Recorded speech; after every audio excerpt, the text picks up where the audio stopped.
হরে কৃষ্ণ। জয় শ্রী গুরুদেব, জয় শ্রী শ্রী গৌরহরি, শ্রী শ্রী রাধা মাধব কি জয়। পুরুষোত্তম ব্রত মাস কি জয়। আজ আমরা আবারও জানব যে পুরুষোত্তম ব্রত মাস এখন চলছে, এই সময় কি কি খাওয়া উচিত আর কি কি খাওয়া উচিত না, কি কি প্রসাদ পেতে হয়, কি কি প্রসাদ পেতে নেই, কি কি করণীয় আর কি কি করণীয় নয়, এই সম্পর্কে মানুষের ভক্তদের মনে এতটাই জানার ইচ্ছা যে আজ পুরুষোত্তম ব্রত মাসের তৃতীয় দিবস হয়ে গেল।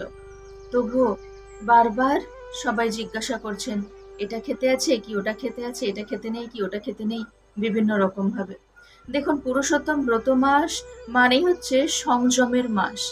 সংযম থাকতে হয়, যে কোনো বিষয়ে সংযমী হতে হয়, আর সাত্ত্বিকভাবে জীবনযাপন করতে হয়। ব্রত মানেই কি সংযম থাকা। কি কি সংযম রাখতে হবে? কাম, ক্রোধ, লোভ, মোহ, মদ, মাৎসর্য, অহংকার, আমাদের মনকে সংযত রাখতে হবে। সংযত হয়ে থাকাটাই হচ্ছে ব্রতের মূল। আর তার সাথে কি, বেশি করে হরিনাম জপ, বেশি করে হরিনাম জপ কীর্তন। আর কি কি করতে হয় দেখুন, চৌরাগ্র গণ্য পুরুষাষ্টকম পাঠ করবেন। যত অষ্টকম আছে, জগন্নাথাষ্টকম, শিক্ষাষ্টকম, মেন হলো শিক্ষাষ্টকম পাঠ করবেন, চৌরাগ্রগণ্য পুরুষাষ্টকম পাঠ করবেন, আর গীতার পঞ্চদশ অধ্যায় পুরুষোত্তম যোগ পাঠ করবেন। আর আমাদের কি কি এবার গ্রহণ করা উচিত, কি কি খাওয়া উচিত, কি কি খাওয়া উচিত না, আর একবার জেনে নিই। দেখুন, আগে আমরা জানবো যে কি কি গ্রহণ করা উচিত নয়। ব্রত মানেই আমরা ব্রত পালন করব 1 মাস ব্যাপী। তো এই ব্রত মানেই তো অল্প আহার, অল্প আহার। আর যদিও বা আহার করা হয়, তাহলে তেলের রান্না বর্জন, তেল দিয়ে রান্না হবে না, সেদ্ধ। ভগবানকে ভোগ নিবেদন করে প্রসাদ পেতে হয়। এবার শুধু যে সেদ্ধ হলেই হবে তা নয়, ভগবানকে ভোগ নিবেদন করতে হবে, ভগবানকে ভোগ নিবেদন করে প্রসাদ গ্রহণ করতে হবে। আর ব্রত মানে ওই 4টি জিনিস বর্জন। কলিযুগে যে 4টি জিনিস বর্জন আছে, আমিষ আহার বর্জন, পাশা খেলা জুয়া খেলা বর্জন, যে কোনো নেশা বর্জন, অবৈধ সম্বন্ধ বর্জন, এটা কলিযুগে নিষেধ। তো ব্রত পালন করে তো একদম বিশেষভাবে মানতে হবে। আর এবার অনেকে বলছেন যে আমরা কি কি সবজি পাবো। দেখুন, কত আমরা আলোচনা করব, যেগুলো একান্ত বর্জন করা সেটা নিয়ে আলোচনা করে দিচ্ছি। যে গাজর বর্জন করবেন, মূলা মূলা বর্জন, বেগুন এই সময় না গ্রহণ করা উচিত, আর সজনের ডাঁটা বর্জন করতে হয়। আর এমনিতেই তো আমিষের মধ্যে যেগুলো বর্জন, যে পেঁয়াজ রসুন বর্জন, সবজি হলেও পেঁয়াজ রসুন কখনোই কোনোদিন গ্রহণ করা উচিত না, সেজন্য পেঁয়াজ রসুন বর্জন। আর ডাল, ডালের মধ্যে এই যে মসুর ডাল, এটা কখনোই বর্জন করা মানে কখনোই গ্রহণ করা উচিত না, সবসময় বর্জন করা উচিত। সেটা কি? মসুর ডাল। তাহলে পেঁয়াজ রসুন আর মসুর ডাল এটা আমিষের মধ্যেই পড়ে। এই মাছ, মাংস, ডিম, পেঁয়াজ রসুন, মসুর ডাল এটা আমিষের মধ্যে পড়ে, সেই জন্য মসুর ডাল একদম বর্জন করতে হবে, পেঁয়াজ রসুন বর্জন করতে হবে। আর কলাই ডাল, এই ব্রত পালন করে কলাই ডাল বর্জন। তারপর সর্ষে দিয়ে কোনো রান্না হবে না, সরিষার তেল গ্রহণ বর্জন আছে। মধু, ব্রত পালন করে মধু গ্রহণ করতে নেই, তো মধু বর্জন। আর এবার দেখুন আর কি বর্জন, যে আজকের রান্না আমি কালকে গ্রহণ করব, মানে বাসি রান্না, বাসি রান্না গ্রহণ করা উচিত না, বাসি রান্না বর্জন, বাসি খাবার গ্রহণ করতে নাই। এবার কি কি আমরা খাবো তাহলে, কি কি ভগবানকে ভোগ নিবেদন করা যাবে, তাহলে ভোগ নিবেদন করে কি কি আমরা গ্রহণ করব। দেখুন, ব্রত পালন করলে আতপ চাল গ্রহণ করতে হয়, আতপ চাল। আর গম, জব গ্রহণ করা যায়, তেল গ্রহণ করা যায়, ডালের মধ্যে মুগ ডাল গ্রহণ করা যায়।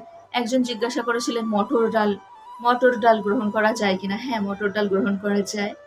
দুধ পান করতে পারেন, দুধ, দধি, ঘৃত, এগুলো গ্রহণ করা যায়। আর লবণের মধ্যে সৈন্ধব লবণ, এমনিতেও তো প্রত্যেক দিনই সৈন্ধব লবণ কেউ যদি ব্যবহার করেন তাহলে অনেক রোগ থেকে মুক্ত থাকবেন। সৈন্ধব লবণ শুধু যে ব্রত পালন করলে গ্রহণ করতে হয় এটা তো আছেই, যে ব্রত পালন করলে সৈন্ধব লবণ গ্রহণ করতে হয়, কিন্তু যারা প্রত্যেক দিন সৈন্ধব লবণ ব্যবহার করেন তাদের অনেক রোগ থেকে মুক্ত থাকেন। আচ্ছা, এবার রন্ধন যে করবেন যে তৈল দিয়ে, সেটা হচ্ছে কি সানফ্লাওয়ার অয়েল গ্রহণ করলে ভালো, সানফ্লাওয়ার অয়েল গ্রহণ করতে হয়। এবার গুড়, চিনি, গুড় এগুলো গ্রহণ করা যায়। ড্রাই ফ্রুটস তো সবসময় গ্রহণ করা যায়, ড্রাই ফ্রুটস গ্রহণ করা যায়। এবার হচ্ছে জিরে, আদা এগুলো ব্যবহার করতে পারেন। এবার ব্রত মানেই কি বেশি খেতে নেই, বেশি কথা বলতে নাই। আর এবার নিষ্ঠা সহকারে ব্রত পালন করতে গেলে এবার কাঁসার পাত্র তো গ্রহণ করতে নাই, তাহলে এবার কোন পাত্রে গ্রহণ করা যায়? কলা পাতায় ভোজন করলে খুব ভালো। কলা পাতায় ভোজন করলে শরীর সুস্থ থাকে। তো ব্রত পালন করে কলা পাতায় প্রসাদ পাবেন, শরীর সুস্থ থাকবে। আর অপরের দ্রব্য কখনো গ্রহণ করবেন না, অপরের গৃহে যাওয়া নিষেধ আছে, অপরের শয্যায় ঘুমানো নিষেধ আছে। তবে হ্যাঁ, যদি কোথাও ভাগবত কথা শ্রবণের জন্য যান, যে আমি ভাগবত কথা শ্রবণের জন্য যাচ্ছি, সেখানে গিয়ে আমি প্রসাদ, মহাপ্রসাদ গ্রহণ করছি, পুরুষোত্তম ব্রতের ব্রত মাসে যেগুলো ভগবানকে ভোগ নিবেদন করা যায় সেগুলো রন্ধন করে ভোগ নিবেদন হয়েছে, তাহলে সেই প্রসাদ অপরের গৃহে হলেও গ্রহণ করা যায়। এইভাবে ব্রত পালন করুন। মেন হচ্ছে হরিনাম জপ কীর্তন, বেশি করে হরিনাম জপ কীর্তন করবেন। ব্রাহ্মমুহূর্তে শয্যা ত্যাগ করে স্নান করবেন, ভগবানের আরতি সবকিছু ভোগ নিবেদন ঠিকঠাক সময় মতো করবেন, আর সংযম থাকবেন। ওই যে আমাদের পঞ্চ জ্ঞানেন্দ্রিয়, পঞ্চ কর্মেন্দ্রিয়, মন, এই 11টা জিনিস সংযম রাখতে হয়। চক্ষু, কর্ণ, নাসিকা, জিহ্বা, ত্বক আর বাক, পানি, পাদুপায়ু, উপস্থ। আর এদিকে মন, অহংকার, এগুলো নিজের কন্ট্রোলে রাখলে ব্রত পালন ঠিকঠাকভাবে করা যায়, ভগবানের কৃপা লাভ করা যায়। সবাই চৌরাগ্রগণ্য পুরুষাষ্টকম পাঠ করুন, ভগবানের কৃপা লাভ হবে। আর সকল অষ্টকম পাঠ করবেন। সবাই ভালো থাকুন, ব্রত পালন নিষ্ঠা সহকারে করুন। যে আমার ব্রত পালন করা হচ্ছে না, আর কি করলে ব্রত পালন করা হবে, হ্যাঁ জানুন, জানতে পারেন, কিন্তু এই জানতে গিয়ে সময় যেন না নষ্ট হয়ে যায়, টাইম লস করার কোনো প্রয়োজন নেই। কথা কম, কাজ বেশি। কোন কাজ?